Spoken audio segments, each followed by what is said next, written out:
Yo, what's up guys? Welcome back to the channel. In today's video, I'm going to show you how to set a monthly budget in Nerdwallet. Do you want to take full control of your spending each month? Here's how to set a monthly budget using Nerdwallet's built-in budgeting tool. First, log into your account at nerdwallet.com, and then on your dashboard, scroll to the section that's labeled budget, or you can just go to the monthly budget tab in the main menu. If it's your first time setting up a budget, Nerdwallet will guide you through a quick setup. Click Create Budget or Get Started. You're going to see a list of common spending categories such as housing, transportation, groceries, dining, subscriptions, and personal spendings. Nerdwallet may suggest limits based on your past spendings if your accounts are linked. You can adjust any of these numbers manually by typing in your desired monthly limits for each category.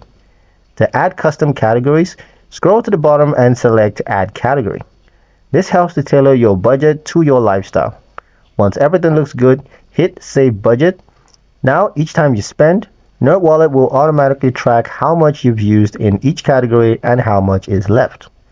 Progress bars and alerts will show if you're nearing or exceeding your limits, so that you can make smart adjustments in real time. No spreadsheets, no guesswork, just a clear plan to manage your money better every month. And that's pretty much it for the video, guys. Hope you liked it. Hope you found the information here useful enough. If you did, like, share, and subscribe for more Nerdwallet tutorials that put your budget on autopilot and your goals within reach. Thank you guys for watching, and we'll see you in the next one.